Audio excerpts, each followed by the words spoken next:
Hello, everybody, and welcome to today's watch party for it's a classic. I always call them classics anyway. Yeah. As part of our Summer of Popcorn Season 2, The Last Starfighter. As always, I'm Andrew, and I'm joined by, I got it the right way this time, by Dom. Welcome. Hello, everybody. And I can see we've got a load of our friends joining us today. Just to say to everybody, today's sync point for the film will just be as the Universal logo fades in. Most copies seem to be that.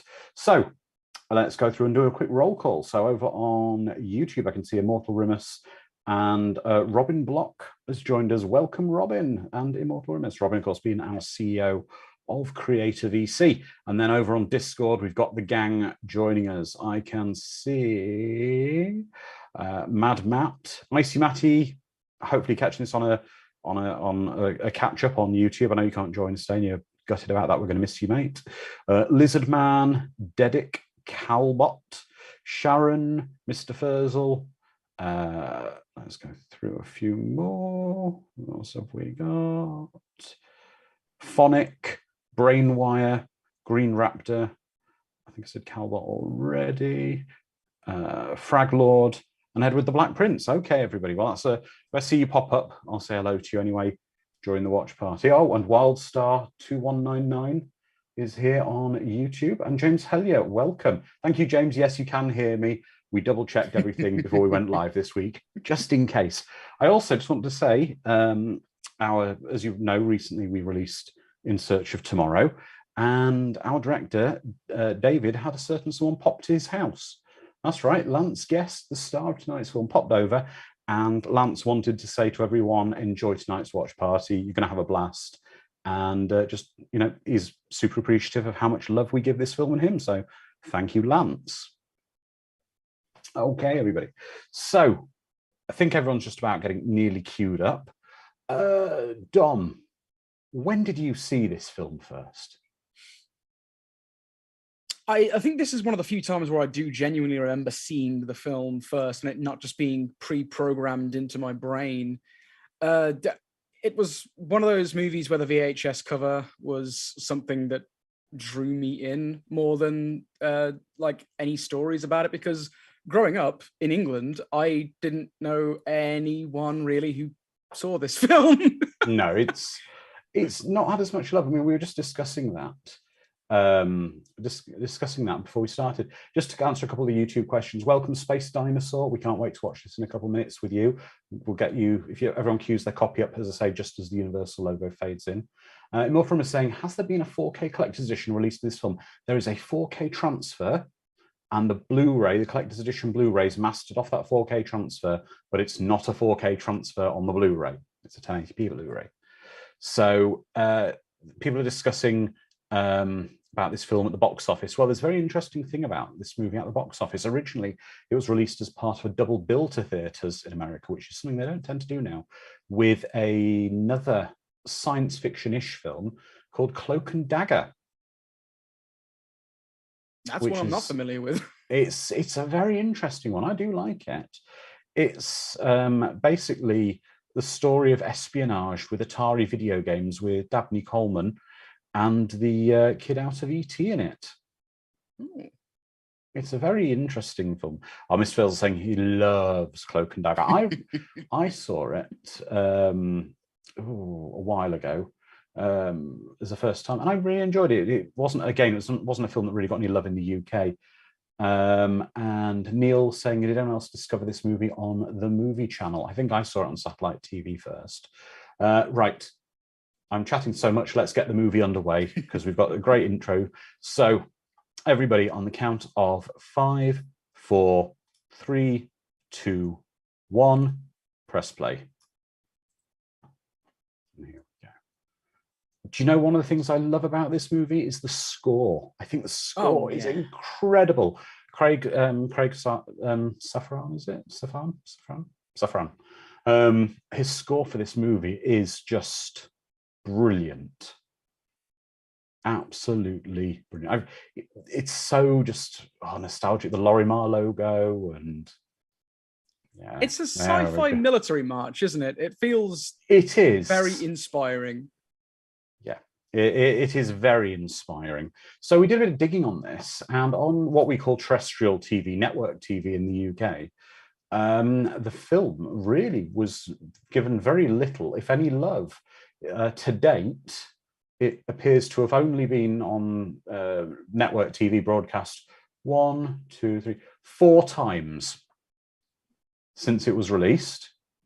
And the first time it was shown was on January 1st, 1990 at noon on New Year's Day, which is a bit of an odd one. It's kind of just used as a filler movie.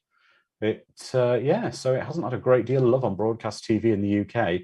I think it definitely was shown on not sci-fi, sorry, on satellite TV here on the movie channels, but yeah. But it's just great. And of course, one of the interesting things about this movie is, of course, the use of CGI, which is really pioneering for the time. It was. Especially when every film around you is using models and such. Oh, it's great. And Lizman saying, by the way, Craig Stefan, is it Stefan? Recorded the score without completed effects. He was conducting the orchestra to dots on the screen. Even more impressive. Yeah. That's a name for a director of photography, King Baggott. Right? That's a great name. Is it a title? Yeah, the intro and the music are very similar to Superman, right? Like they feel Superman-y. It definitely evokes the same feeling. Yeah, it's a proper march. Exactly, Fraglord. A mixture of Superman and Masters of the Universe text. Directed by Nick Castle. Yeah. Who, of course, everyone knows from his most famous role as The Shape. And he went on to be a quite notable director in his own right. Hey, my dog sleeps like that. Yep.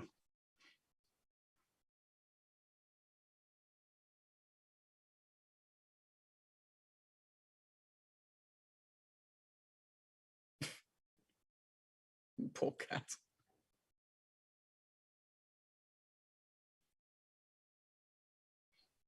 Immortal Rumor saying, I remember the last Starfighter for the first time when I was about 7 in the UK during a holiday, because it was one of the last movies I watched with my dad before he died. It's quite an emotional movie for a lot of people. Me as well. I'll talk about that in a little bit. But I think that the cinematography of this shot is just beautiful. This kind of the way the sort of caravan park looks, or sorry, trailer park in American, isn't it? It's a proper little community. You know, this feels like the Shire from Lord of the Rings. It does a bit, doesn't it? It has that kind of... Everyone knows each other. Everyone supports each other to a certain degree. But it's like everyone's not got a lot, but what they've got, they share, kind of thing. Yeah. It's like a proper big family. Yeah, it's a big family.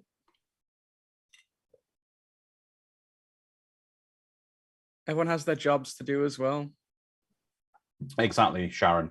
You already get the sense of hometown USA neighbours just in each other's lives.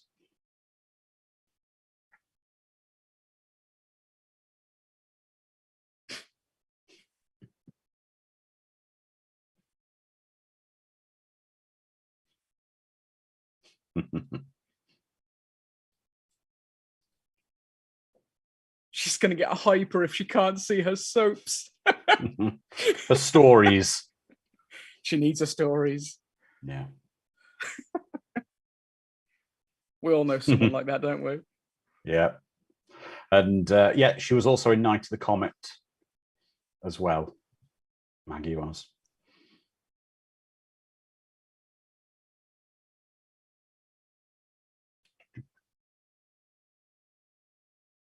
Yeah, that's definitely like most cats I've had, where they will just sit anywhere. Yeah, they just get in the way. Well, no, the reason he'd be sat up there is because the arcade cabinet will have had a fluorescent tube light behind there. Yep.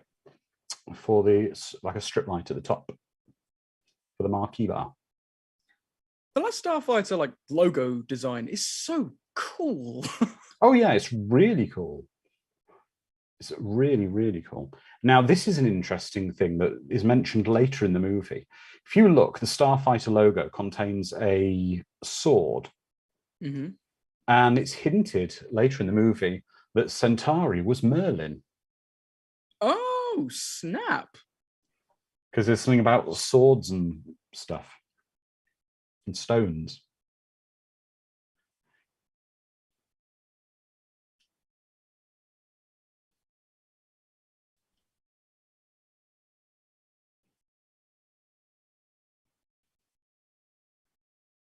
Back in the 80s, when it was perfectly acceptable to sit in the bed of a flatbed of a pickup truck and be driven round. Yes. The good old days. Mm-hmm. Mortal Rumus is saying, I'd love to see a new 3D AAA Last Starfighter game on current gen consoles and PC. It would be rife for it. Yeah. With VR now as well, that would be awesome. Yeah.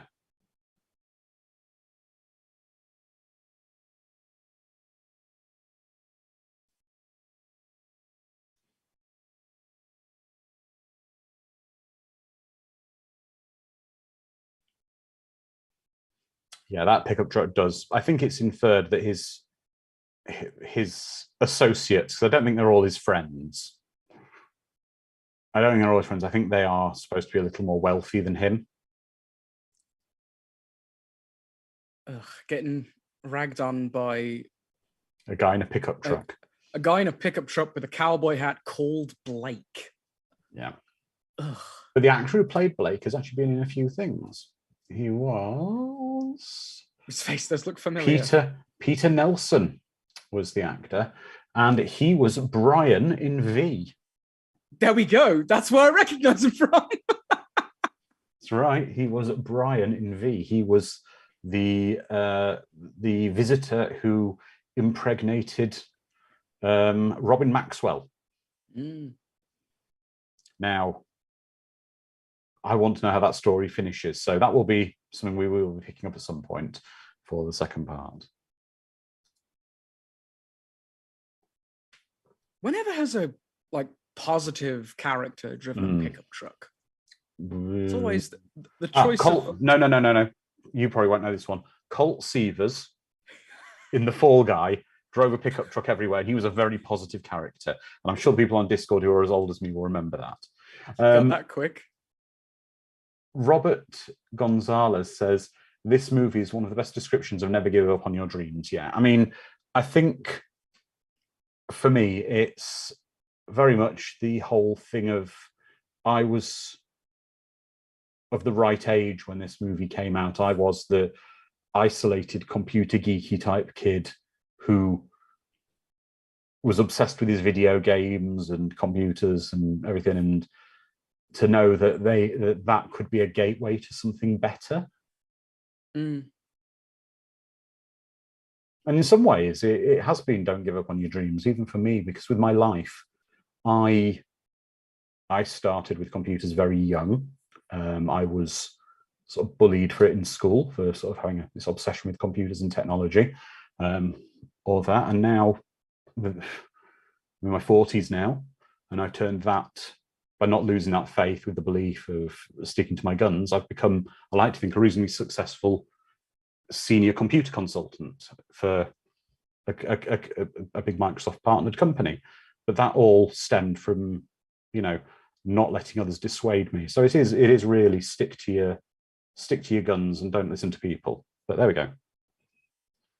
It's the same with me. It seems to be a thing that goes beyond generational things, because I was this kid too. I had passions for things, and I was told by my peers time and time again that not only are my passions silly and just, chasing childhood fantasy and dreams, but there's no chance for me at all. Never. No one's going to tune in to listen to me talk about movies at any point in my life. There we go. I love the starscape in this. I think obviously it's some kind of a composite shot they've done or something. Oh, for sure. But yeah, the way they blend beautiful. It in. Yeah. The landscape shots in this movie are, again, like many films we've spoken about, they're like a painting. They're so well crafted, so well shot.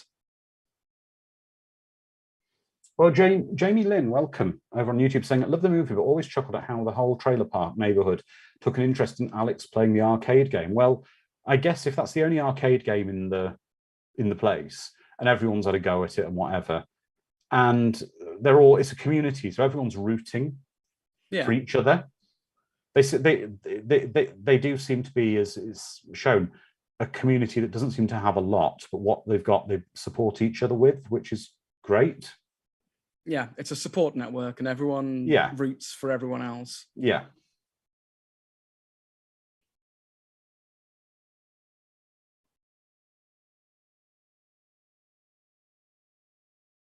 More from saying, I'm trying to get there in life myself. You will.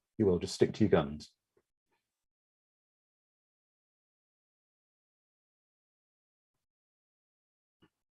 Yeah, Sharon also saying Alex also uses the video game as an escape from the life he feels trapped in. Exactly. Yeah.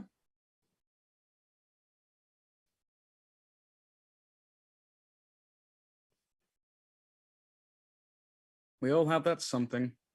Yeah.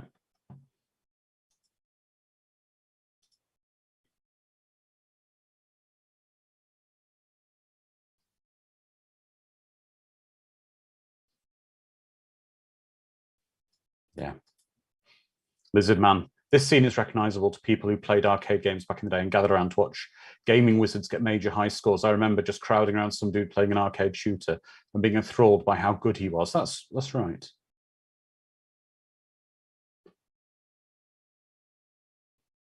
I used to be reasonable at Street Fighter in the arcade, and I thought I was doing really well. I went to an American arcade for the first time to play it because British arcade rules, Dom will appreciate, are a little different, whereby you just play on the machine and you don't interrupt. But in America, it's acceptable for someone to come in, stick a quarter in, and fight you in the game when they take over the machine. That's true. Yeah, which is different to how different to how we do it in the UK. Well, I was playing in the arcade and I was doing well, and various people coming up to me and I was beating them. I thought I was doing really well. So this one guy came in, and then it was just like, yeah, all right, okay, you win. It was just that happened to me as well. Like beating people left, right, and center, thinking I'm top dog, and some git comes in and destroys me, and I just sulk away. Like, fine. Yeah. But again, this wonderful score. This so. You can't help but feel excited like everyone else. Oh, yeah. I just realized that grandma, she's wearing a Freddy Krueger shirt. It's terrifying. Why not? I love the fact as well, though, that the people are getting excited for him, even though they don't really know what it is. A lot of the old people. Exactly. Everyone can do with a win. Yeah. I felt this experience in Las Vegas recently. A couple of years back, Vegas was having a real tough time. A lot of nasty stuff was happening, and the hockey team, the Golden Knights, which initially no one liked the name of because Nevada's the Silver State. They should be the Silver Knights, if anything. Anyway, the Stanley Cup happens, the big tournament for hockey. And they get all the way to the finals, while the rest of the country is tweeting away like how the Vegas Golden Knights suck. They came from nowhere. They're a desert-based ice hockey team. They don't deserve anything good, but they got all the way to the finals, and everyone in Vegas like felt that energy. We all were rooting for that team. They lost, but we got to the finals in the first like season of them existing. It was immense. Like I said, the whole city was alive with passion, and they all came together to root for this team. It was infectious. That's the thing, when there's a commonality of joy. Yeah. And when the whole world is against you, why not band together and root for each other? Yeah. Why the hell not? Yeah, Frag Lord, you are right. The graphics for the game of The Last Starfighter in the movie are a bit advanced for what was achievable in arcades at the time, but I'll go with it.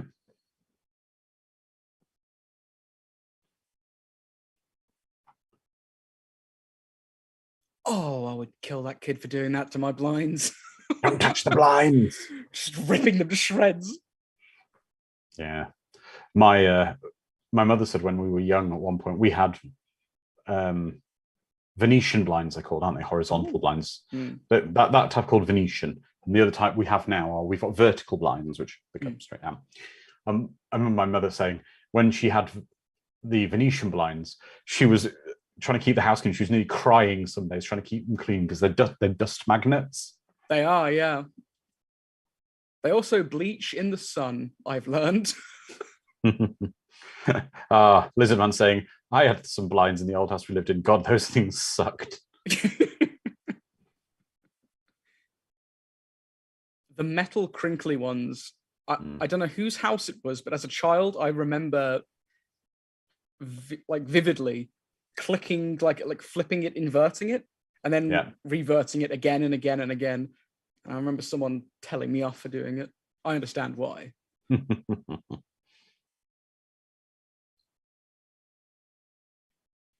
again, we see the trope of kind of the single mother, quite a common thing in sci-fi, where she's working a couple of jobs. So it appears she's effectively the manager, the living manager of the park, as well as working as a waitress somewhere. Yeah, I believe that. I'm fairly sure that managers of the parks, especially a park like this, and if you're going to be a typical 80s kind manager where someone's a bit late on their rent and it's fine. Yeah. You're going to have to work at least another job.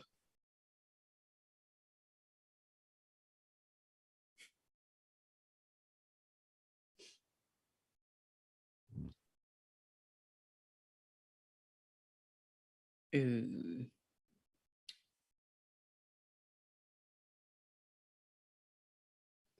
Mums that open your mail. I can vibe with that. You should have said, Mom, that's a federal crime. That's a crime.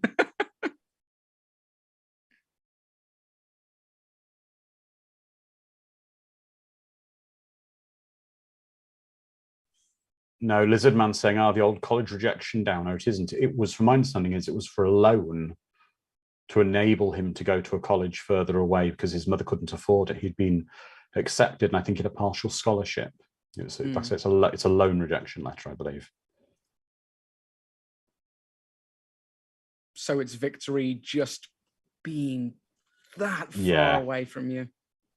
Yeah. But again, look at this shot. Look at this composite. It's gorgeous. Yeah, it's gorgeous. It really is.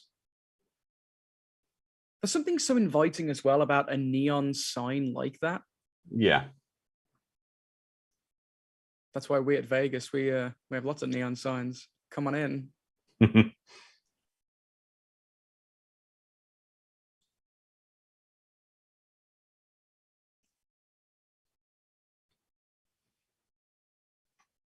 think I made a point.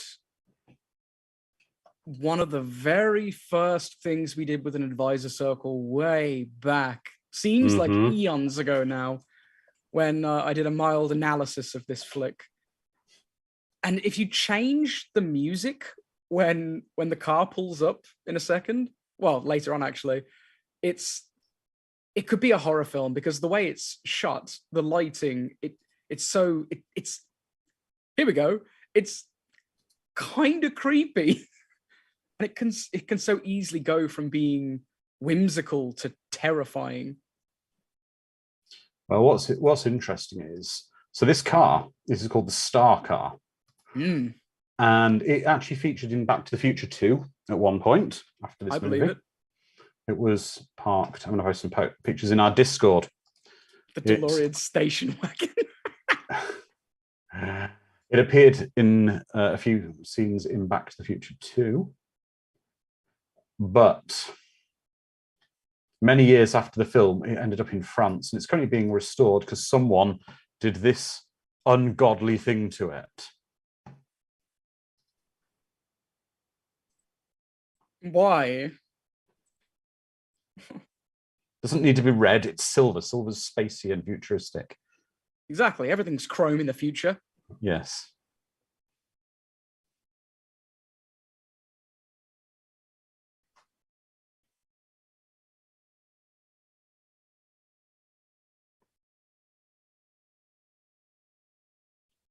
No, that's right, Neil Whaley. The first electric cars didn't look too different from the Star car. No, I mean, who was he? The good God, hang on. I'm going to have to look his name up. Basically, he was the co-CEO, one of the co-CEOs of Disney alongside Michael Eisner, and he was killed in a helicopter accident. I think it was Frank Wells. That's right. Frank Wells. He was one of the sort of he was a president of Disney, but he drove an electric car that looked very much like the Star car, a real one.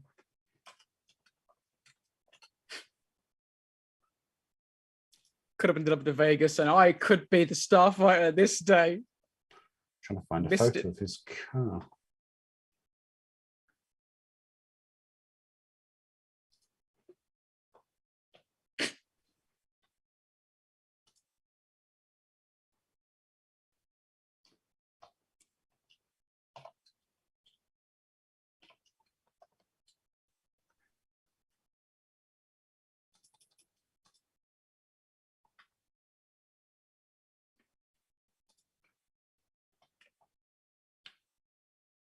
Are you one of those kids, Andrew? No. Who reads the mystery first, sneaks down and sees the presents? No.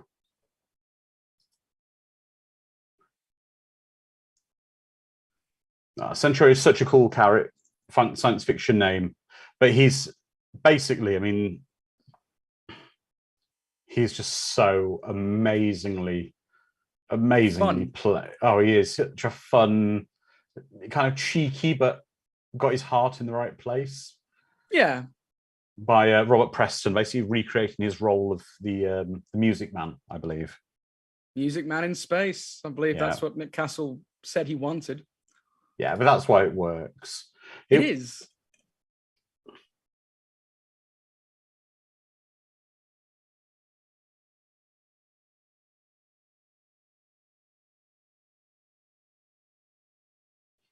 So we can kind of see here that the car appears to have some kind of artificial gravity in it because he's struggling to pull himself up.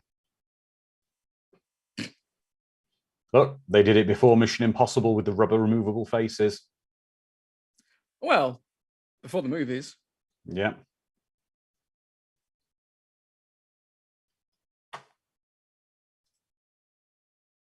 Oh, Green Raptor, it's Star Tours. Well, Green Raptor, Captain Rex got fired from Star Tours and he now works as a DJ in Ogre's Cantina. Theme park stuff. Don't worry, don't worry. So basically, Captain Rex was the captain of the Star Tours Star Speeder, but he crashed it so many times he got basically got sacked, demoted, and I think he crashed somewhere or something in the story. And now he works in Ogre's Cantina as a DJ. But when you go in the bar, he's in the corner DJing away. But when he crashes, he starts spouting the old stuff from the 80s off the ride. Ah, I see.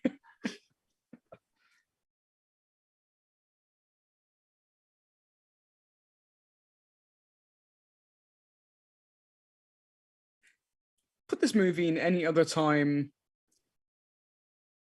more modern, more in the past, so more archaic. Doesn't quite have the same believability.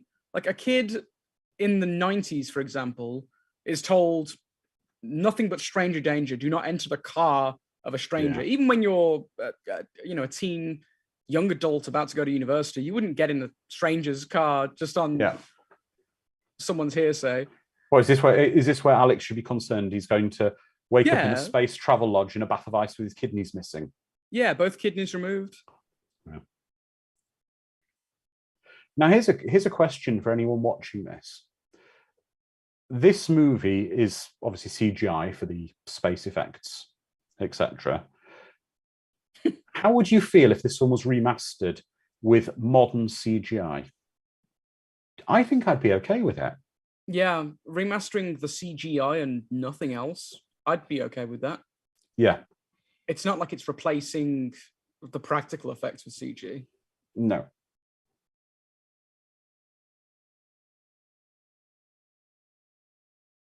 Yeah, that's right, Lizard Man. They were.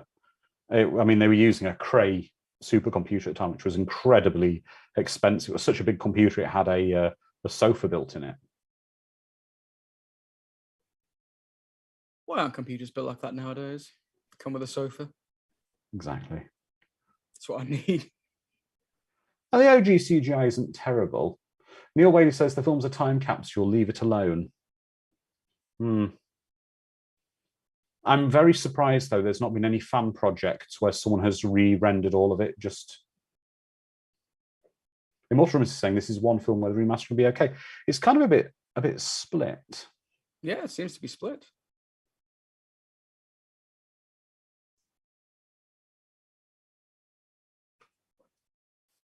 Just realized I was telling Andrew earlier that I was going through a load of movies looking for something very particular, and I happened to come across Ender's Game, the film.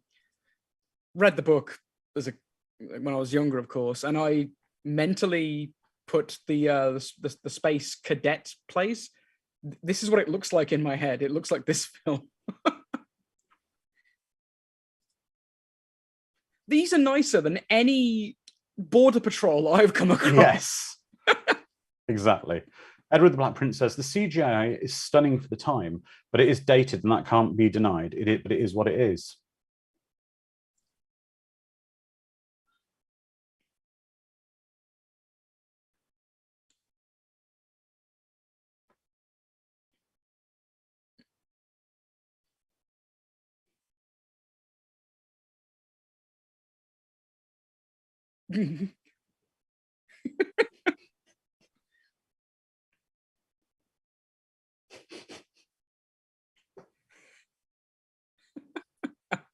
I love people who talk about themselves like that in the third person sense, like him. Yeah.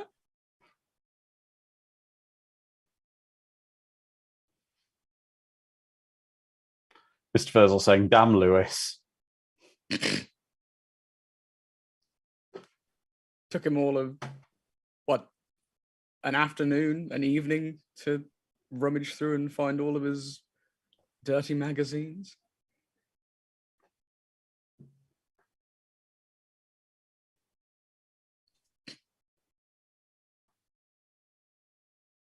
Oh yeah, this is would this count as kinder trauma? I don't think it does, right? It's just a creepy It's scene. a little bit. It might be a little bit kinder trauma when you see his undulating face. Yeah. Only thing I will say is, in that scene there, she looks like she's going to go work at Robbie's Chicken and Ribs out of Masters of the Universe. She's late for a shift there.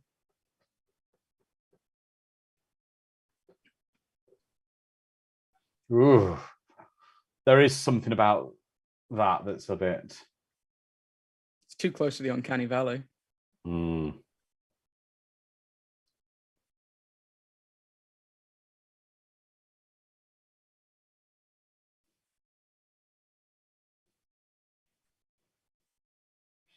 I like this set because it's quite functional. Yeah, it's apart it from has depth as well. It's dangerous. If you look, the nearest end there's a wheelie chair next to a raised platform with no barrier in one chunk of it behind you. I guess that's how they root out the dunces from the class, I suppose.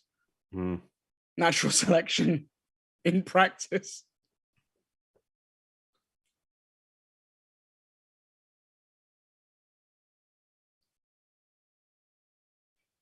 I think one of the only things that I struggled with in this film a bit at time is some of the shots of the Gunstar, the scale of it doesn't seem to be consistent.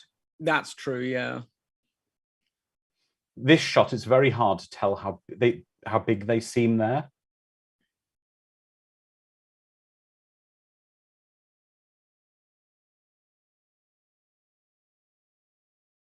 Yes, Neil, exactly. Seeing a lot of recycled props from Star Trek II Airplane, etc. Yep, the flashing, the big red flashing tubes.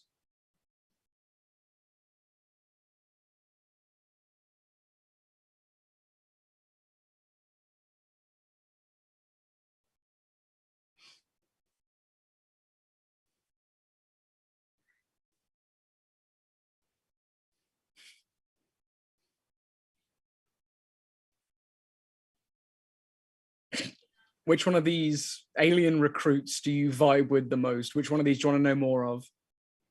I'm not sure. He's got a podium, this man. I like him. It's Cthulhu there that I like. I want to know more about him.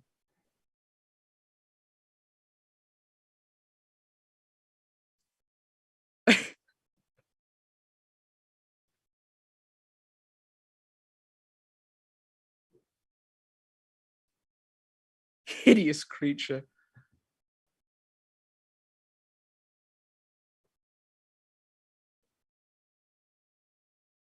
How many fingers does that dude have? Oh, God. It's like he's from Birmingham. Yeah. What, multiple fingers, hairy Yeah. eyeballs. Yes. Typical Brummy. This is a bit lifted from Star Wars here. A bit. But that's great. I don't mind. Hey, I like that idea of Immortal Remiss. It's kind of like the Green Lantern Corps, and I like these concept strange. It is kind of cool that it's all a union of different aliens. Yeah. But it is a bit...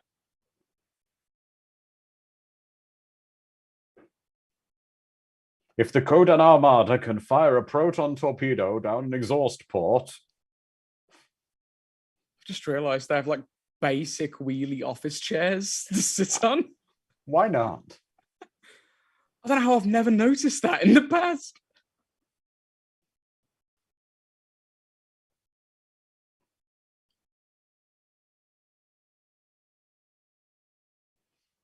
So he's got that guy who's really cheering him on at the bottom there.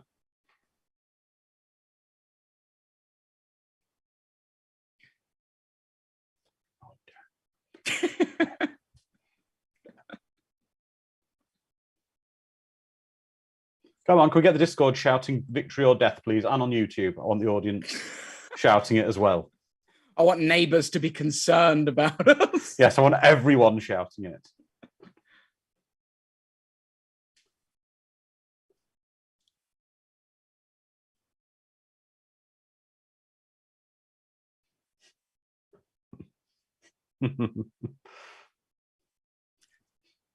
There's something so warm about Grig's like nice exhalation.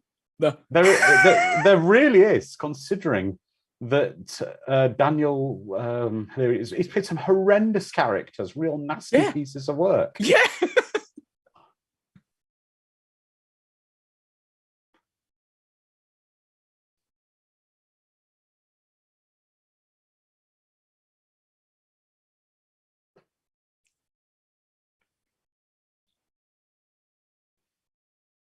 Growing up and learning that Grig was the old man, and oh, sorry, he's adjusting the most important prop in the universe. Oh yes, the random red tube. He just turned one of the things on the top of it. But yeah, it was mind-blowing because Grig is so lovable, so unapologetically lovable. And the amounts he would have had to amplify his facial movements to get that makeup to move.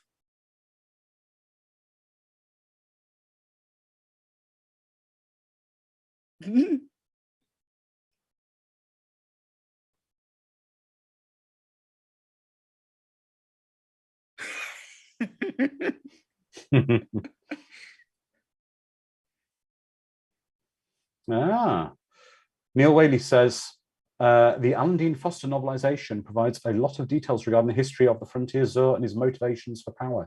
And Linda says that they loved the novelization. It's a universe I would like to know. I don't know if I'd want a sequel to this, but I wouldn't mind. I don't know. I wouldn't mind some more backstory to the universe. I think it's potentially a lot of interesting stuff in the universe. Comic books, novels, that's all fine. But another movie? No.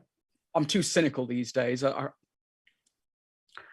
Also, and I'm not sure if this is something someone either told me or it's mentioned in the film, Zur is the son of the leader of the Starfighters, the chap with the beard.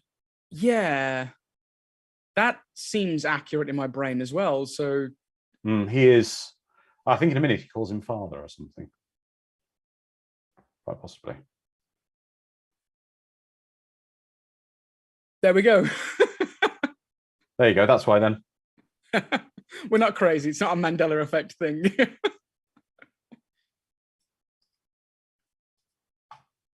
That's why I knew it.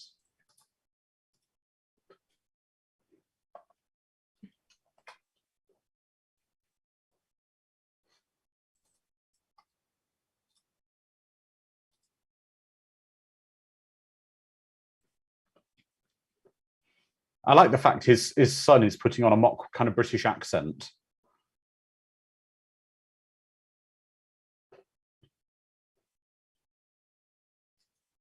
So what happens with kids, isn't it? They turn evil, put on British accents. Yeah. You have to. That's in the Book of Evil. You have to emphasize that British accent. Considering he was from Arkansas, the actor playing him is Norman Snow from Arkansas. This is kind of trauma as well. Yeah.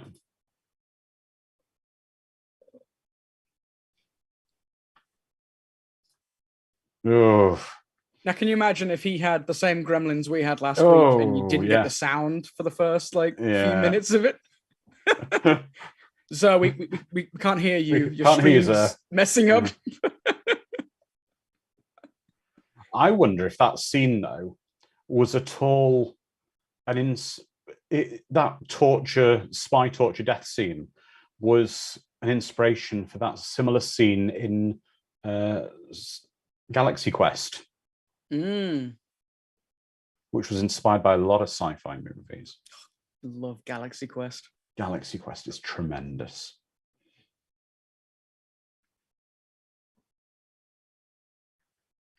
I love that. Miss all the excitement. He's like, nope, let's go. Yep, go.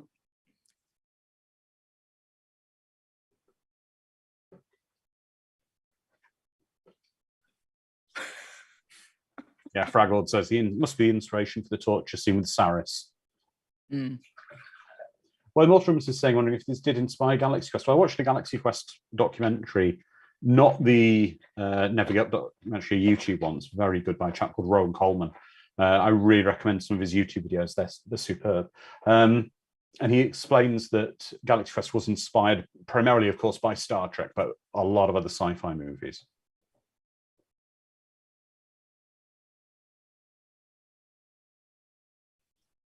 I love the fact that they step aside to the door to open for the cameraman. Yeah, exactly. They have to.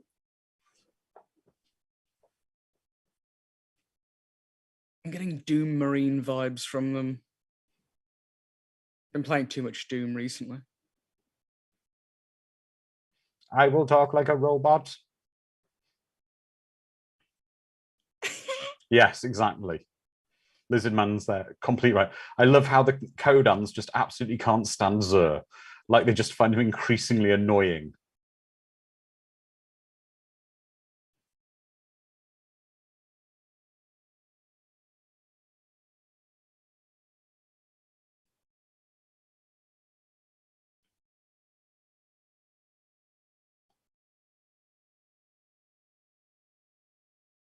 He just ordered this scepter off eBay, and now he's like, "Look, I've got this cool thing." At least he didn't order it off Wish.com, and it came about the size of a pencil sharpener. You know.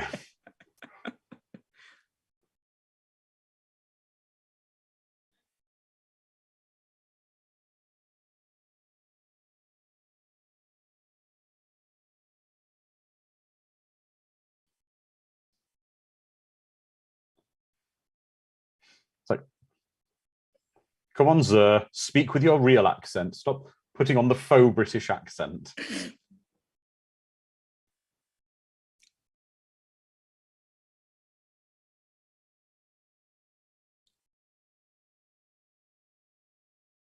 Petulant kid. He is. He's General Hux before Hux was even born. Yeah.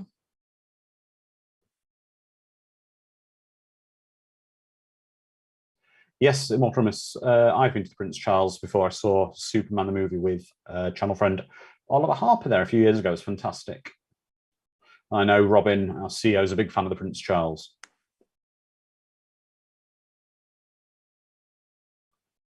Exactly, Neil. The Kodan have no intention of letting Zor rule anything. Once the invasion was complete, Zor would have been killed instantly.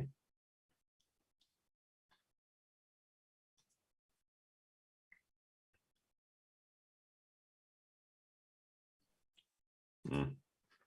Exactly, Sharon. He's like a child throwing a tantrum to get what he wants, grows up. Exactly. And all he wants to do is order everyone around. He's literally like a child having a tantrum because you've got two kids and one of them, you generically ask one of them to turn the tap off, and one of them then starts crying because I wanted to turn the tap off. Yep. He's that kid.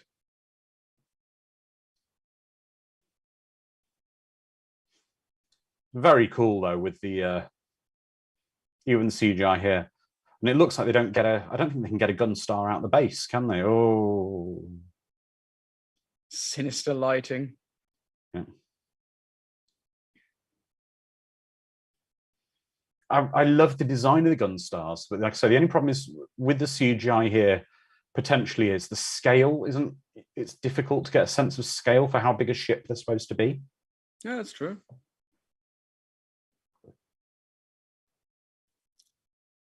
I'm getting flashbacks to a short-lived TV show.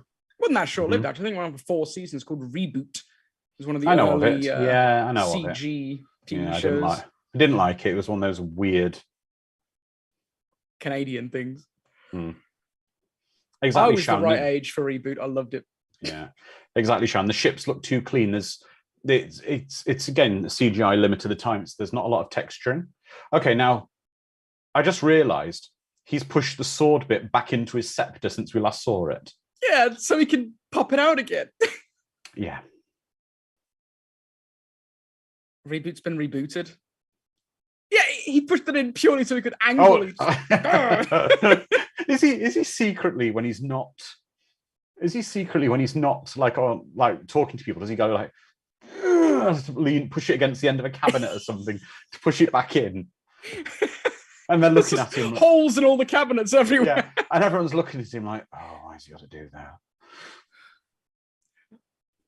He tries to set himself up for moments where he could aggressively open it again. Yeah. Did you just say he escaped? No, we didn't. We didn't. He's fine. Wait, did you say? Come on. Escaped? That would be, I'd love to see a scene where he pushes the button and it comes out really delayed. Yeah. Like he pushes it and everyone's like going, he's like, come on, you stupid wish.com thing.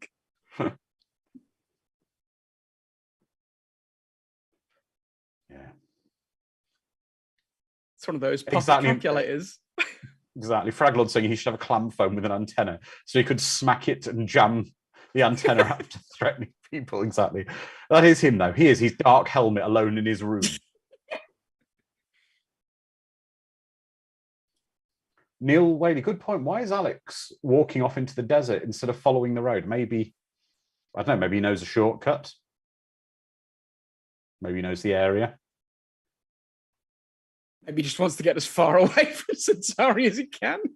But that is some of the best advice ever from Centauri. If you believe you're something, if you only believe yourself of being capable of something, then that is all you'll ever be. Exactly. You are what you make of yourself.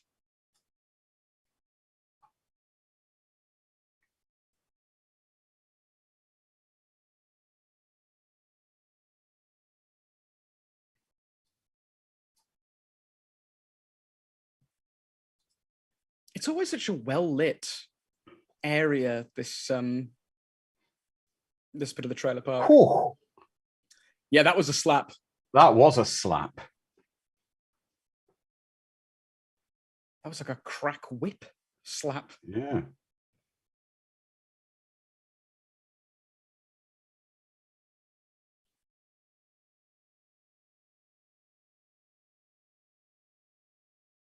If you had a beta unit for the day, what do you reckon it would get up to?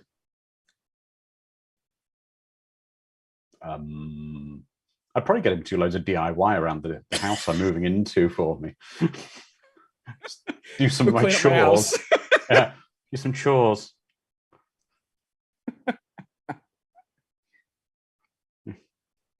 You can carry this bed upstairs to me if you want. To me, to you, to me. Yeah.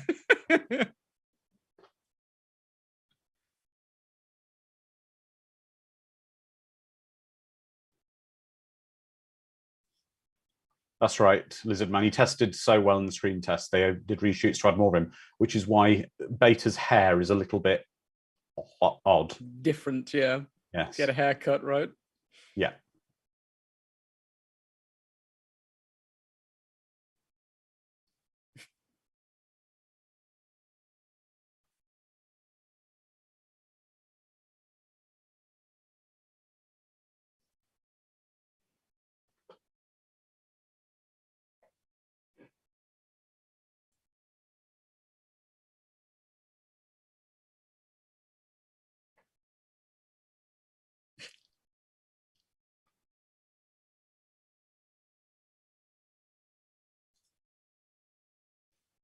Equal rights for simuloids.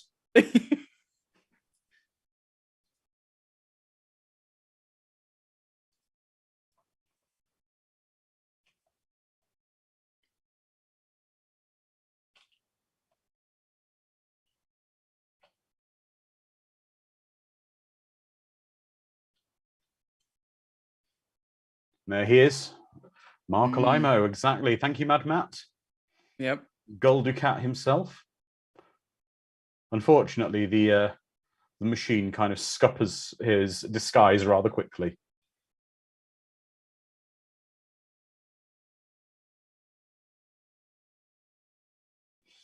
I can only assume this is some kind of a defense thing in the machines for, like, part of the defense system with the beta unit he left behind. It could be the machines themselves won't allow this an alien race disguised as humans to infiltrate the Starfighters. Yeah.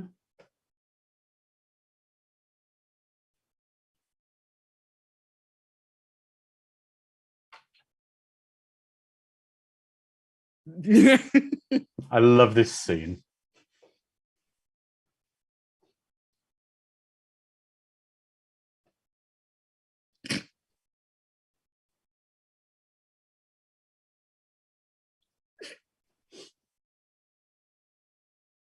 Neil's saying, just realized, why does a robot need sleep? Maybe he's like I think he's like an organic robot though, isn't he? Yeah, he was, Simuloid. like I said, like undulating and forming skin and such.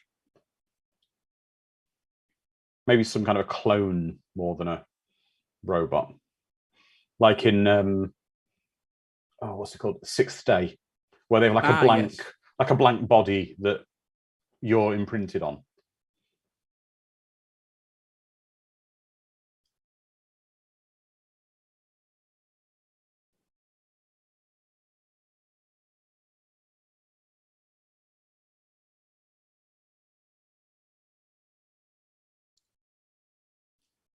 I love how quiet he was being until that moment.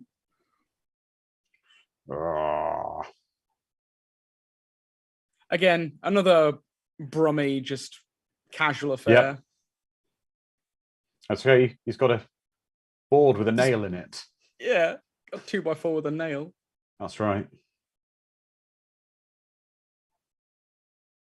This film is flying along, though. It's absolutely racing along.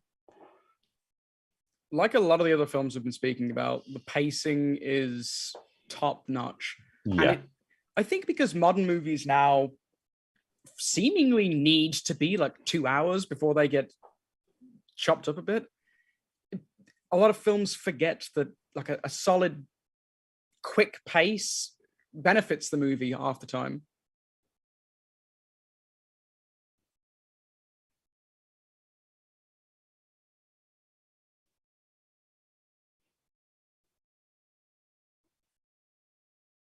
Oh.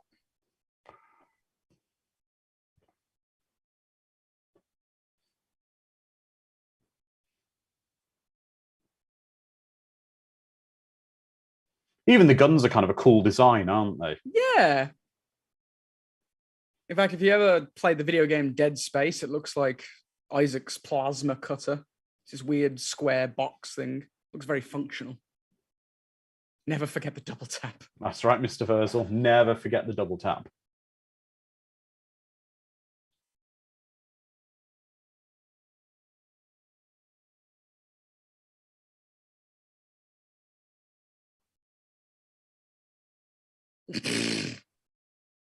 Bet your asteroids.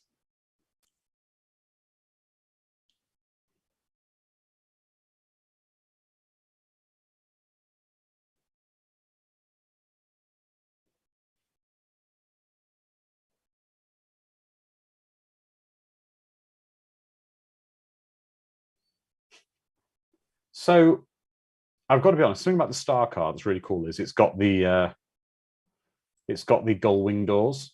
Is there a car that isn't cool that has gull wing doors? Not really. No, it's amazing. I've got to admit that my next car is likely to be a Tesla, and I am tempted for the Model X purely because it's got gull wing doors. Do it. Here for a good time. Have fun. Exactly.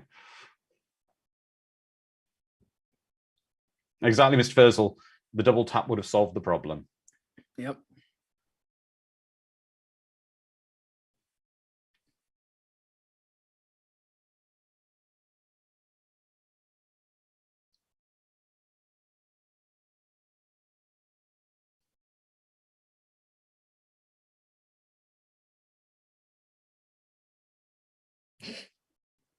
You're biased, Beta.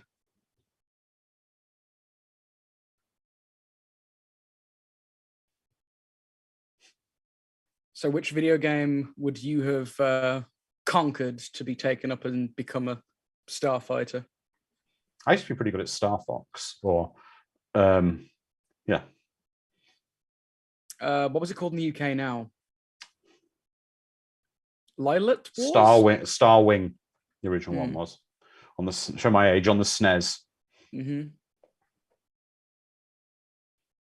Or even older, I played Elite on the BBC Micro, which was one of my all-time favorites.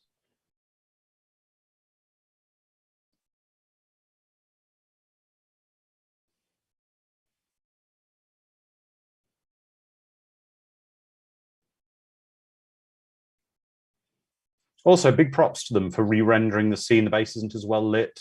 The shot of the star cars all different. They didn't just reuse the same shot. They could have been lazy, and they weren't. Yep.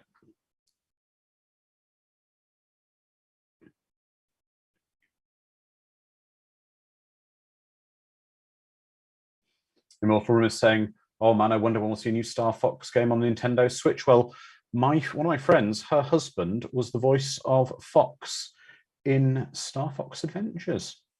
Oh, I need a new Star Fox game. I miss Star Fox. I do love Star Fox.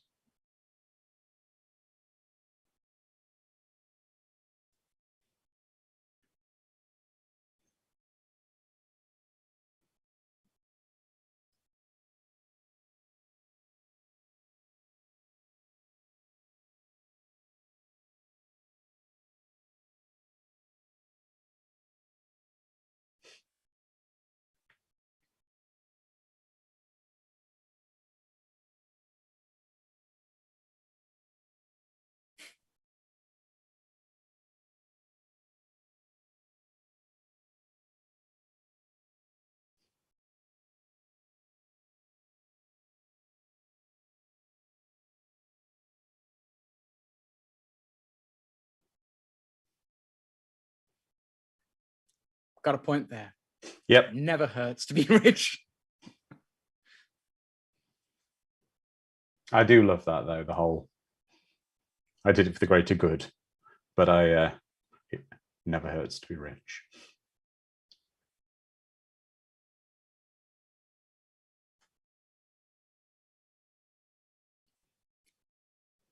Hell of a performance.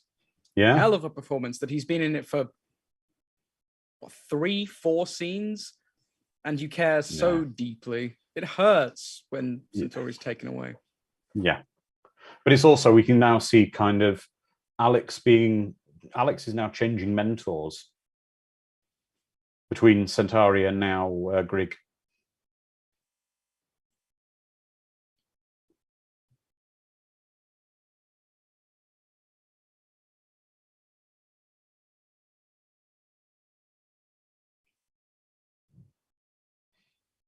Miltram is saying, I love that expression, until the next dimension. I'm going to use that the next and every time. I think he was probably wearing... What, someone dies? Or well, that's, until the next dimension. Yeah.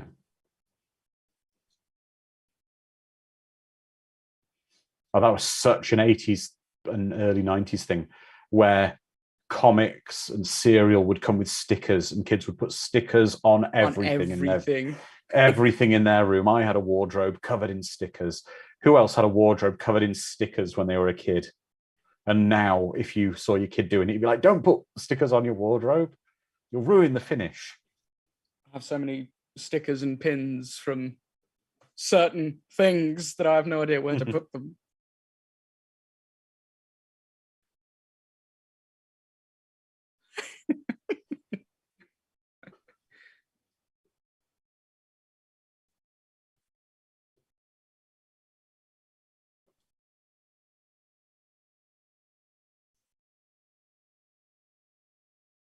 I love that a screwdriver can fix pretty much anything.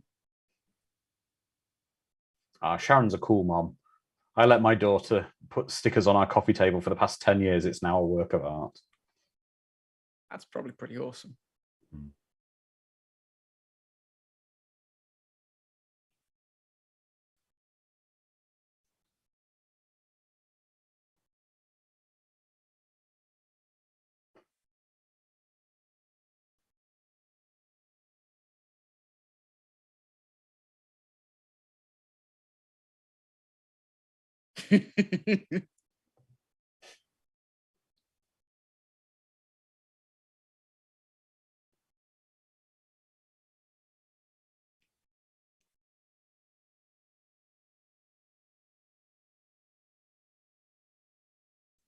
It is a cool design. It's very cool. And any ship that has a chair that rotates. I can imagine it's fairly disorientating, though. It's not so... yeah, but actually with that, it's not that bad because the way it works is it's a certain way, and then when they're taking off, they lay back, so they're always looking forwards, and then when the ship's horizontal...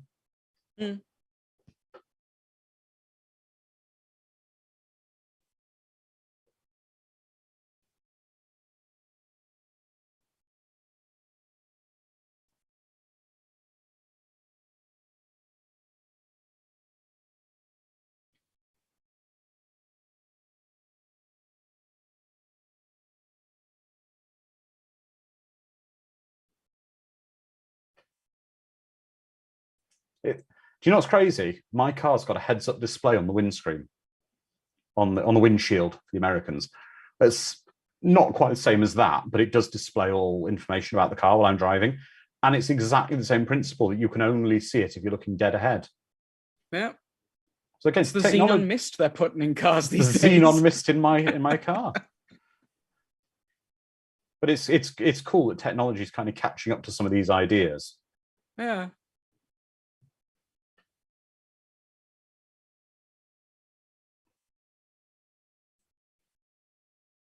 Reality imitates art. Well, Lizard Man's saying, I like that this feels a realistic spaceship fighter. It all makes sense mechanically. Yes, it does.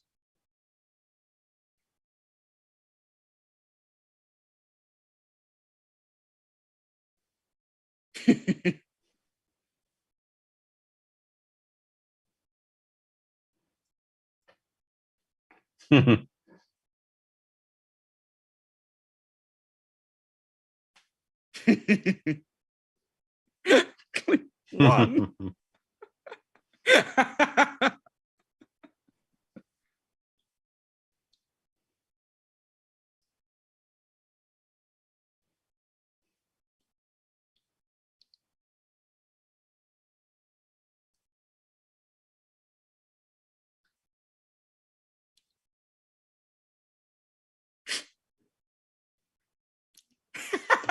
It's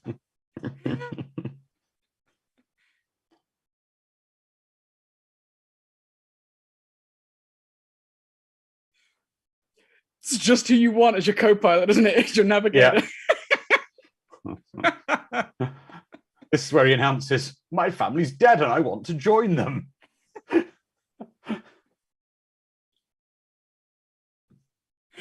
Oh. I love the way as well. This is done like a video game. He's done the tutorial of explaining everything, and now he's this got is the this calibration. is the calibration tutorial bit, isn't it? Where you've got to. Would you like inverted controls? Yeah, it really is, isn't it?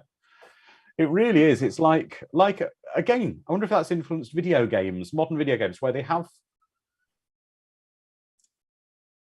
Because if you were to make a modern, as someone said earlier, I think Mortimer said, if you were to make a modern Last Starfighter game, you could lift this dialogue to the calibration and training element of the game perfectly. Yeah.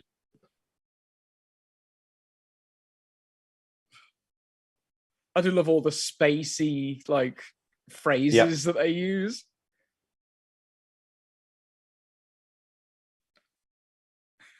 Can you imagine like a terrestrial version of that? Like something like, "Oh, that's terrestrial." Such a gust of wind. Lizard Man saying it's corny, but I love it. Yeah, I mean, I adore this. This is brilliant. This is proper kind of cheesy fun.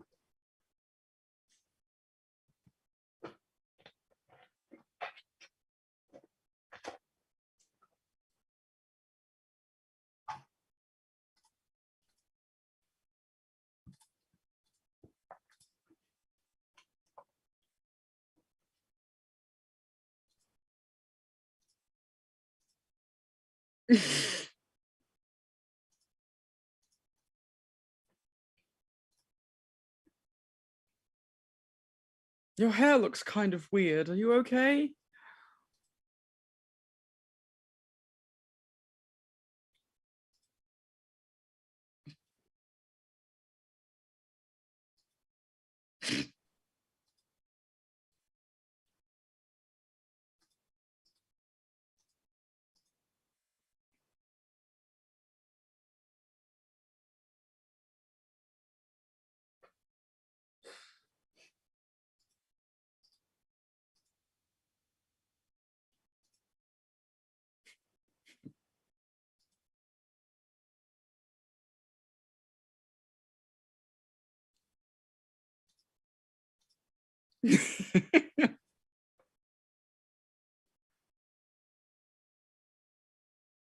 I love their binoculars. They are cool. Take into consideration the. Yeah, but then think about it. Ours do. Yeah, they do. They're just ergonomically designed for us, not for those bounty hunter creatures.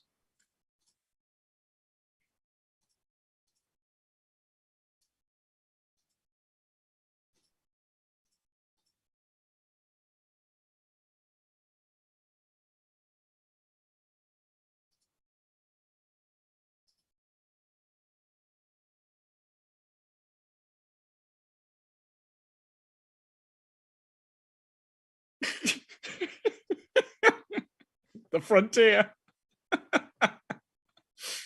I love it. I love how expressive like his face in the entire scene was, how he was overconfident and then the beep happens and his just face drops.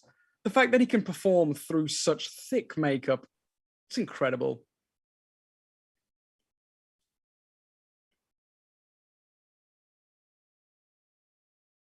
Or hopefully Immortalimus. Just realised that the 40th anniversary of the film in 2 years, so maybe we'll get the 4K in 2 years, maybe. Potentially. That'd be a nice gift.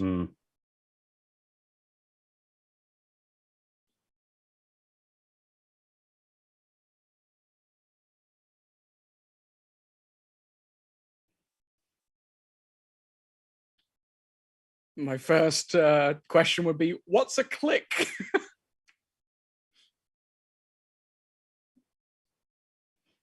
What I love about this is everything, as someone said earlier, really true. It feels very functional and real. The ship isn't over the top silly with anything.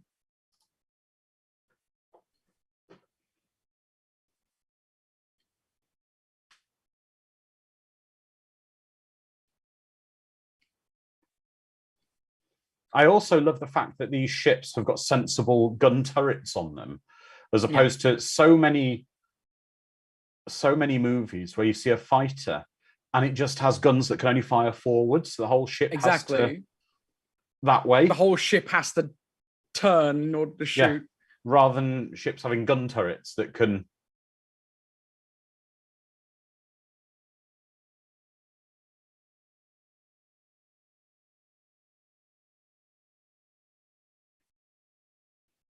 I love it. I love that wheeze. That wheeze is like an audible hug.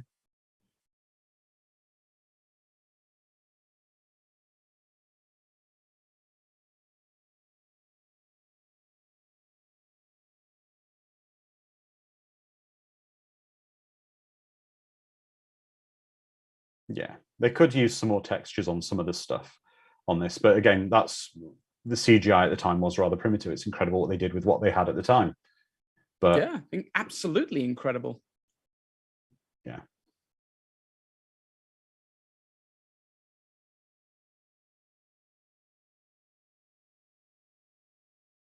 Then again, maybe they won't slaughter everyone on your planet and enslave those they don't slaughter. Perhaps.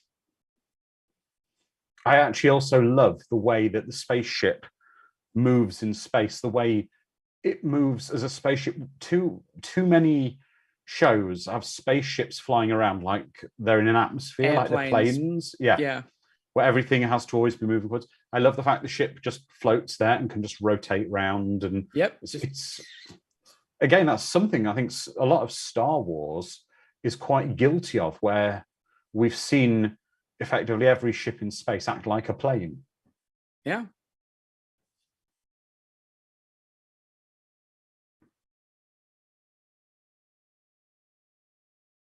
I believe this was the scene, a lot of people have been talking about it, where Lance Guest was incredibly sick. Yes. I believe this was the scene where he was sick as a dog. But it works because he's the beta unit and it's not him, and he looks a bit just a bit odd. Something's not right. Uncomfortable. Yeah. Yeah.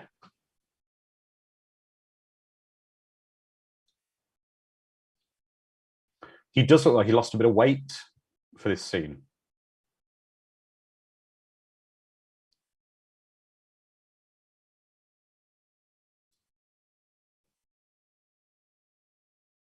I'm almost ashamed to say I have done like completely out of place laughter. I can't remember the scenario, but I have done it in like a restaurant with friends, and I got the exact same response. Everyone looks at me very concerned, like I was about to do that to them.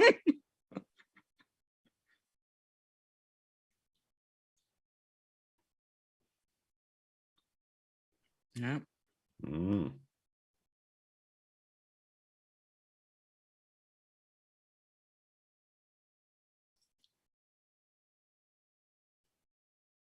So when he pulls out his family pictures, isn't it? It is. Wifeoid? All right, I may start referring to my wife as my wifeoid. My 6,000 little griglings.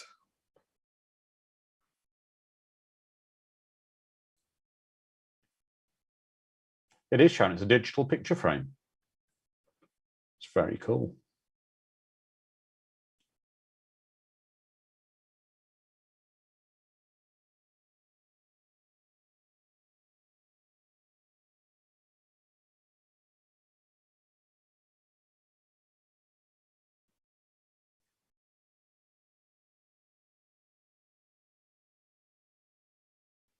Cave. I thought he was going. I thought he was going to pull out the McFly family photo from Back to the Future. Yeah.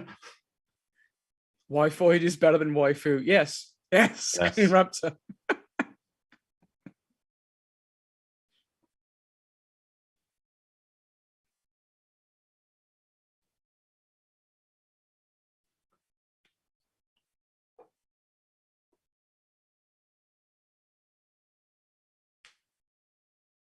Mm.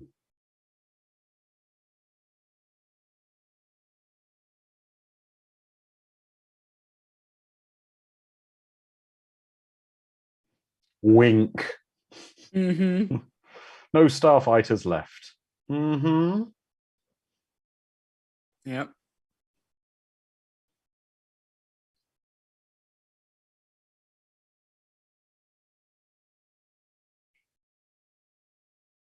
Bang. A starfighter is born.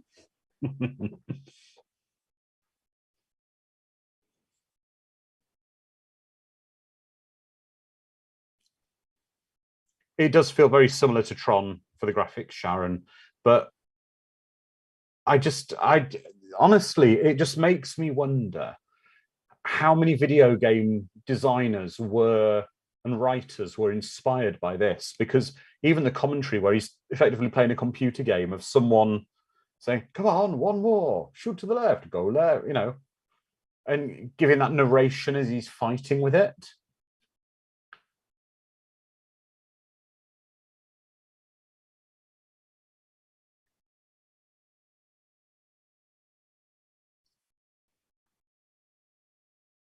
Well, our talks with folks working on FPS, I can say with honesty that movies are a huge inspiration for even things like Doom, things like Aliens was an enormous inspiration for the creation of Doom. And let's be The honest, worlds are Halo so without closely aliens linked. wouldn't exist. Well, it's funny looking up for Aliens Expanded as well, looking up like the pinging radar. That didn't really exist before Aliens, and that's influenced many games, Halo included. Neil Whaley says, emerging from an asteroid straight into enemy fire, where have we seen this before? I know.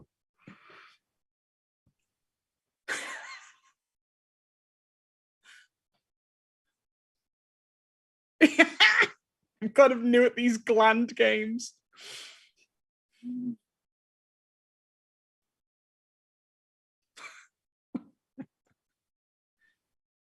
That's what the kids call these days. Gland games. Yeah, Immortal Rumours, you're right. The music in this film is so inspiring, like Galaxy, because it's a wonderful theme. Does he ever take that cowboy hat off? No.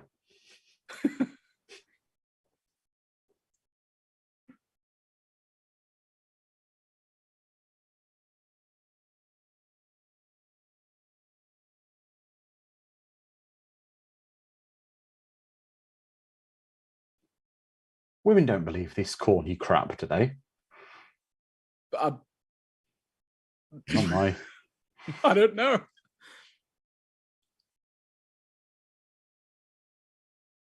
I'd say I'd go and try them out on my wifoid, but pretty sure I'll get slapped. I think if I tried them on my wife, she'd be like, what the hell are you talking about? Yeah. That's the homework then. We need to break after the movie, go and try them out on our respective wifoids. Oh, I think all mine would say is, what the hell are you talking about? Go and build some flat pack furniture.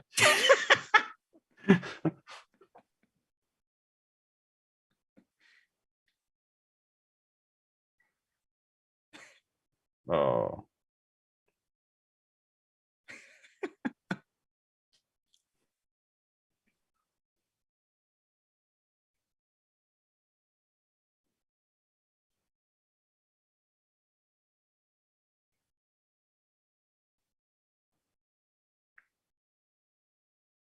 That's 30% of my personality. Linda, I am not going to refer to my wife as a wifoid. She'd not be happy. I'll let Dom try that. I'll report back how many times I refer to her as a wifoid before she questions it. Well, correlate how many times you say it versus how many slaps you get. Okay, right. He's got the scepter out. Come on. Let's wait for his fingers on the button.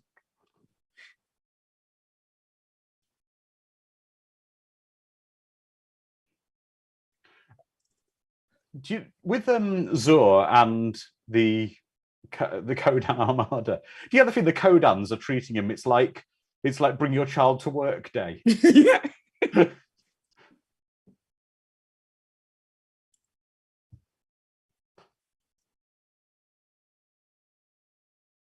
And someone, the boss, brought his kid in and has let him roam around. Yeah, and giving him a scepter.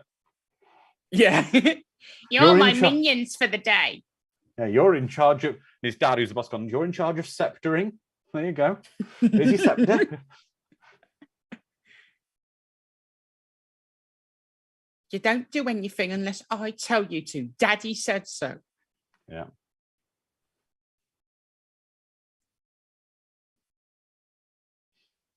Alex in space. Alex 3D and Alex Takes Manhattan come first.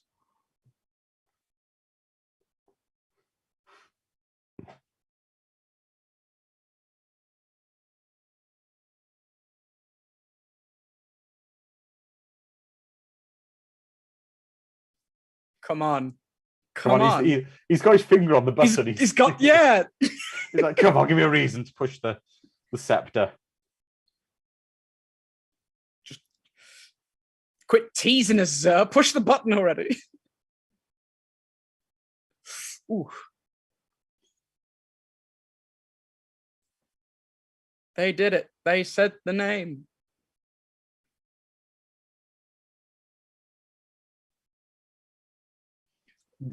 But this does lead in a minute to one of the coolest scenes in the film. Mm-hmm.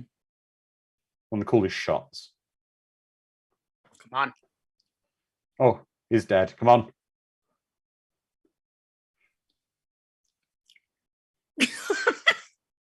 It's like Wendy's cigarette in The Shining. We're just waiting for it. Come on.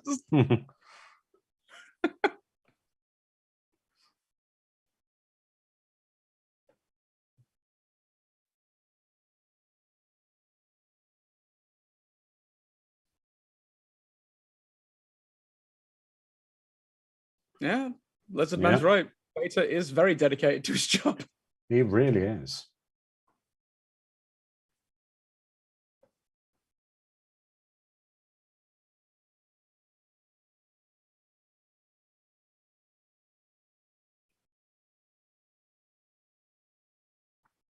Yeah, those little orange view things that go in front of their eyes are cool on the with the Kodans.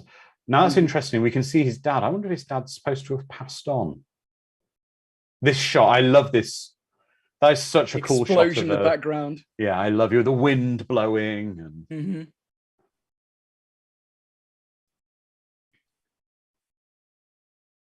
Oh, there's something about playing arcade machines where you've got flicky switches to do things. Click, click, click. Oh, it's nice. Yeah. Very satisfying. That's why I have a very loud mechanical keyboard, just the clicking and the clacking, knowing I'm making noise. So satisfying. The mechanical keyboard I have now is not my original mechanical keyboard. My wife made me get rid of my original mechanical one because it was so loud. Close to the same. Yeah, I had one with the different types of cherry switches. I had ones. These are black I've got now, which are the kind of quieter ones. But I had one with the, I think, cherry red or something, the loudest ones. And she was like, I could hear you 2 rooms away. Oh, here you go. He's done it. He's done it. I remember of rhinos. Right, we'll take that off you. He's had, right, put him to bed. He's tied himself out. Yeah, he's tied himself out.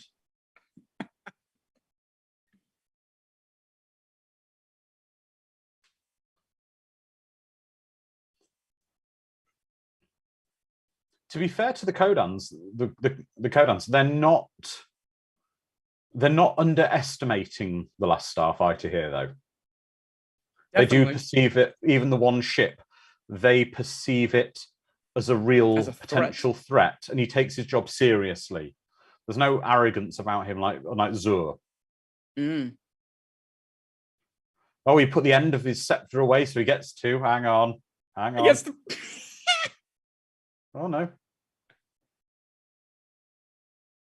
No, oh, he's got the end out. He's got the end out. He stabbed someone since then, but the end was put away. Yeah. What if there's a cut scene where he stabbed someone? Wouldn't They're that be a Green stab Raptor. scene? They are really good bad guys in that respect. Yes, they are, because they're quite professional.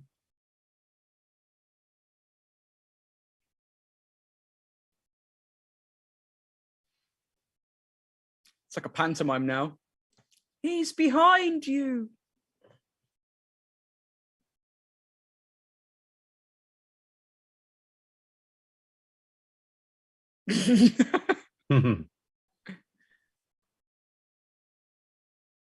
What nerd called it Death Blossom?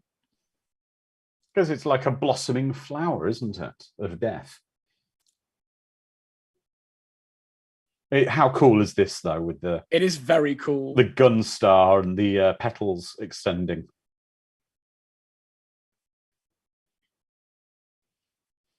This does have to rank as one of the coolest spaceship scenes in any movie ever.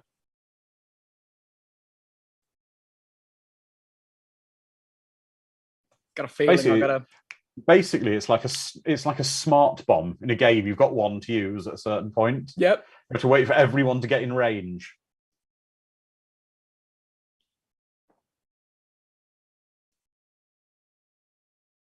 Yeah, exactly, Mortimus. The Starfighter Corps must have quite a reputation if the bad guys are scared of just one of their vessels, like a single Green Lantern. Yeah, exactly. The Star League are supposed to be the guardians of the galaxy. Well, the guardians of the universe.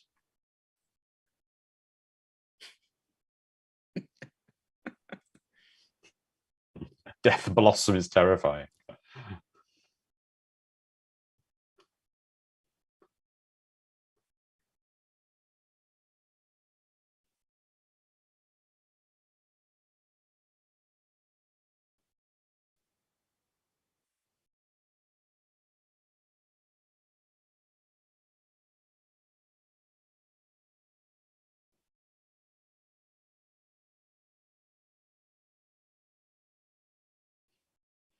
It's cool the ship's got a little more armor so it can take a bit of a pasting. Mm-hmm. They said it initially, didn't they? It can Yeah. take a few direct hits. This is so cool, though. It's so much cooler than just like an explosion. But it is the equivalent in a fight of a kid fighting other kids, flailing his arms around in a circle as fast as he can. The special move. Yeah.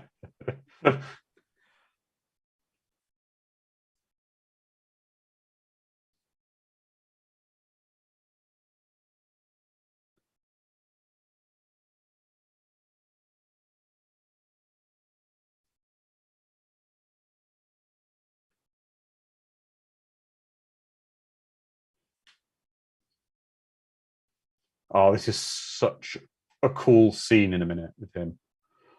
Oh, ramming speed. Exactly. They're now dead in space, Linda. They haven't got any power.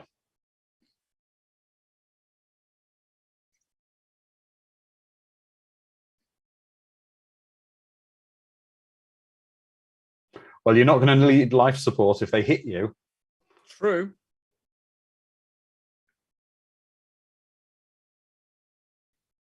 Everyone needs a good grig in their life. They do. Oof. Oh, they just clip the ship, but it's okay.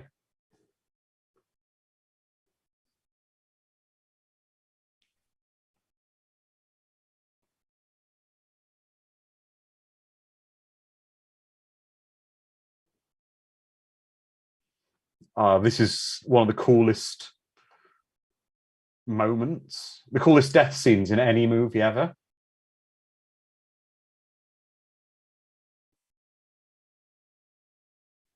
The damage report machine is damaged.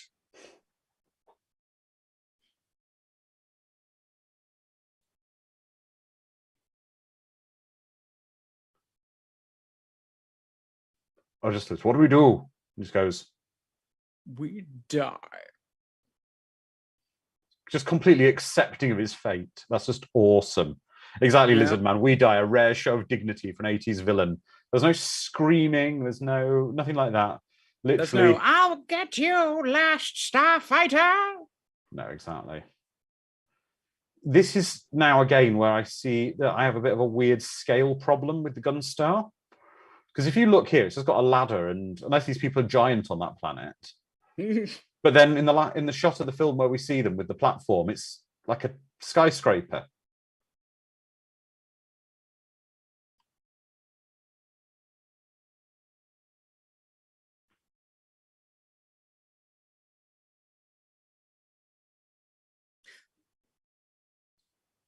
Those Starfighter costumes as well, the outfits, they look so cozy. They do. Oh, but this, come on. Celebration at the end of the film. He's won. He's going to go into space and... Come on. He got his space dad back. And you're like... Centauri's back.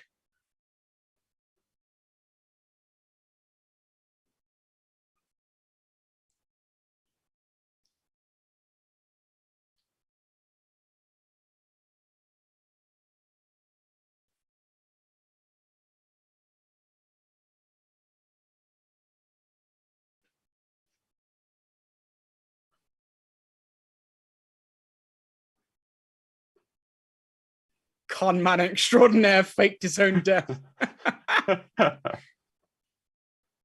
Oh, that's awesome. Probably dodging some taxes. Right.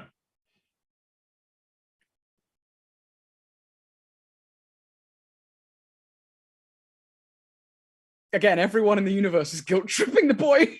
Yep.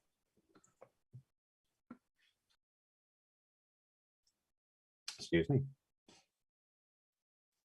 So, yeah, everyone's guilt tripping him.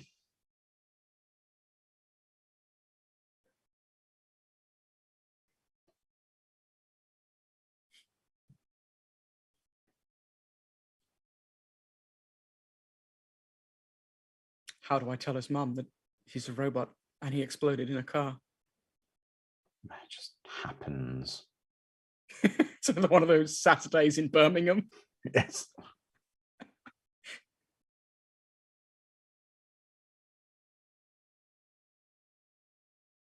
Last time I saw him was getting into a car with a crazy old man. Looked like he's out of a musical film from the 50s.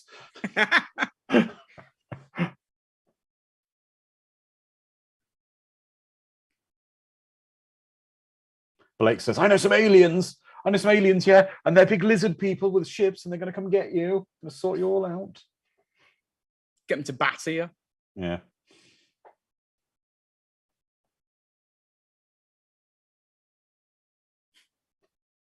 Again, this is really cool, but this is where there's some scale issues with the Gunstar not quite matching up to some of the other scenes. He's asleep with his window open as well because the engine mist is blowing in his bedroom. The xenon mist. There's this trailer junk. That's right. Sharon saying Will Wheaton is coming up. Don't blink.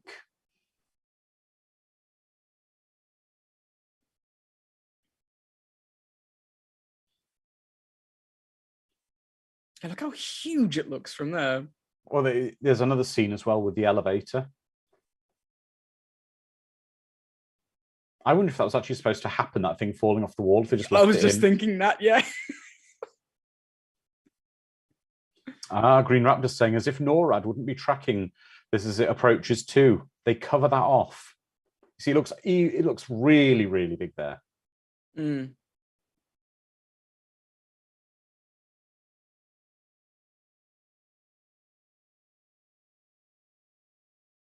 Everyone's saying, how have they not detected them? It's explained. Stealth technology. See, look, there you go. Look, see how enormous it is with Alex on that elevator platform Descending, versus...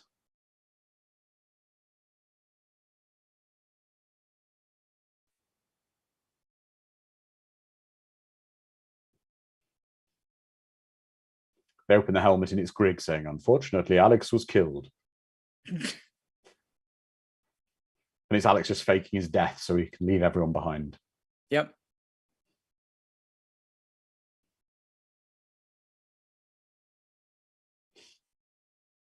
Are you a robot this time?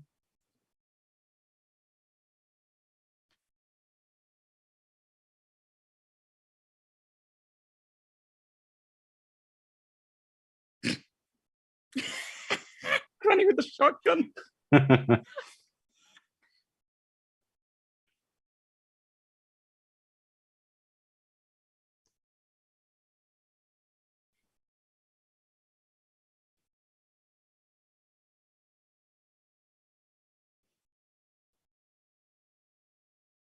Brought to you again by Budweiser. Budweiser. You see Grigg just getting himself a cool, what is this cool, refreshing native beverage? It's so refreshing. I feel like I could take on the cosmos. Budweiser, it's interstellar.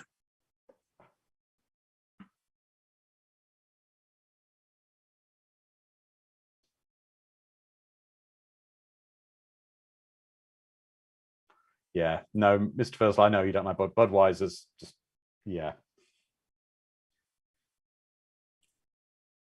You're not missing out on much. No.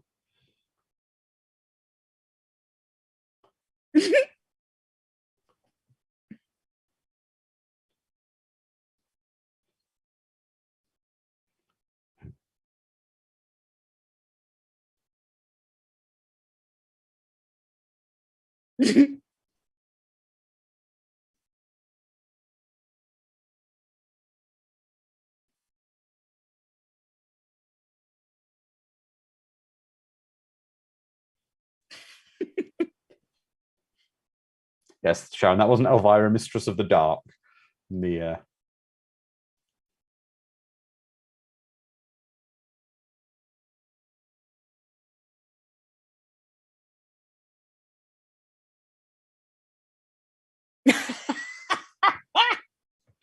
Oh, that's great. I've got a feel for Daniel here in the playing Grigg there. If you look, he's having to hold his hands like this in the prosthetics. So he's to pick stuff up and...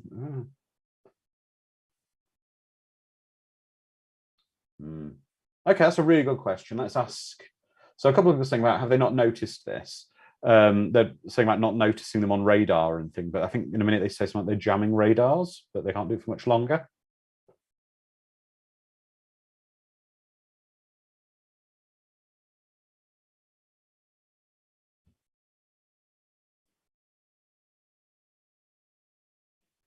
Fraglord saying this scene feels a bit stretched out, like this setting up a TV series at the end of a pilot. I don't know. I think the idea is it's just showing that he's not going to be on his own with this better life. He's going to take her for a better life too. Because she, as we saw earlier in the film, she has a weight around her neck being her grandmother, where she feels obliged to, but her grandmother wants her to live her life. If you think of this as just a space action movie, then it is a stretched out scene. If you link it back to the initial themes of feeling not isolated, but trapped in a loving community, but still unable to escape, it's a necessary conclusion to that arc. Yeah. So I think it depends on what you get out of this film, but I love this scene. I really like it. You get, splashes of everything. Comedy with Granny and the shotgun. Yeah. Wholesome, heartfelt moments where you feel happy and sad. It's about... There we go. Everyone was saying about the radar detection. That's how they got away with it. But it's about having the courage to take that leap from the familiar to something extraordinary. It's all about growing up, really. That's what's great. It's a coming of age movie. As someone who's left home, it's not easy. No.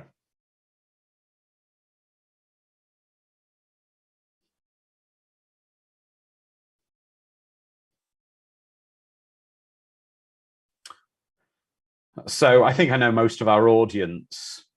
The answer would be, would you, if you were given the option, would you go? I think I would. I think everyone would. Pretty much. But again, this wonderful score, this theme. just swells up, doesn't it? Makes you feel nice. It's awesome.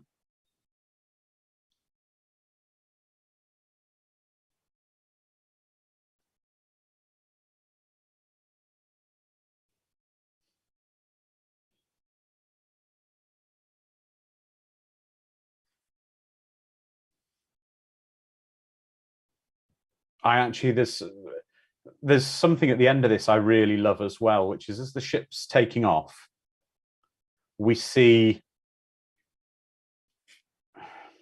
his little brother kind of following in the footsteps of him, Playing the game to train to become a starfighter like his big brother. I mean, is this also part of the growing up that he now views his big brother as, it appears their father's either gone or is deceased or something, and he's possibly accepting his bigger brother as a role model here now as well. He's aspiring to go on the same adventure as his brother.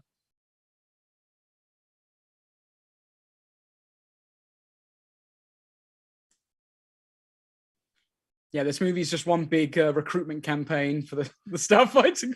That's right. Exactly. Well, everybody, that was the last Starfighter. So as we're going through, let's just have a bit of a chat about some of this as we've gone through, because it was such a fun film. I love every moment of that film. As a kid of the 80s, this spoke to me back then. It does now. It's I enjoy it on different levels as I've got older. You have the fantasy of wanting to go off into space as a kid and this great adventure, but also as we were discussing, as you get older, it becomes quite poignant talking about where you have to in your life. So you've got to move on. You've got to take that leap. That's what I feel about it. It's just a great, enjoyable film as well. It's massively underrated when it came out. Absolutely brilliant. Dom, what do you think? I couldn't agree more with pretty much every sentiment you've said. It's a very well constructed movie. Its pacing is really, really pleasant. It just speeds by. And yet you have two very separate stories going on, and you never feel bored when you're in either the Earth parts or the space parts. It's tremendous. It really is fun. Just a lot of fun. And it's one of those movies you can watch again and again and again, and you don't seem to get bored. No, not at all. It's got so many fun bits in it. It's got the right amount of sort of comedy, seriousness. There's a bit of silly stuff, but you just love it. You just absolutely love it. I mean, Neil Whaley's saying, isn't there an online series in development now, a follow-up? There's been many projects to remake or follow up or sequels, etc. But I don't think anything's really got off the ground beyond development hell. But let's go through what some of our gang on Discord are saying. Lizardman saying, I love this movie so much. I'm so glad I could watch it all with you. Mr. Verzel said, I'll admit this flick is better than I remember it being. Now that I had a chance to watch the whole thing from the start to the finish. Then Sharon saying in the group chat was awesome as usual. Great way to spend a Sunday afternoon. Thank you, Sharon. Monzi, another great sci-fi movie from the 80s. Brainwire, this was a very enjoyable movie. Lizardman, we need more movies like this today. Just great sci-fi adventures for all the dreamers, no matter their age, gender, or place in life. Exactly. Yeah, exactly. And it's nice that all of the humans rooted for each other. It's a very positive film in that regard. There's not anyone really being a naysayer or like a negative Nancy. It's just everyone rooting for everyone else's victory. Exactly. It's just a fun, wonderful, enjoyable film. Well, next week we will be back with another watch party. We will be watching Beetlejuice next week. So that's going to be a lot of fun. Comedy, horror, fantasy, craziness. And I can't wait for that. It's an all-time favorite of mine. So everybody, very quotable movie as well. Very quotable. So we're going to have a blast watching that next week. So everyone, please stay safe, look after each other, be kind, don't live out your dreams, don't be afraid to take that step. Take care. Bye-bye. Bye-bye.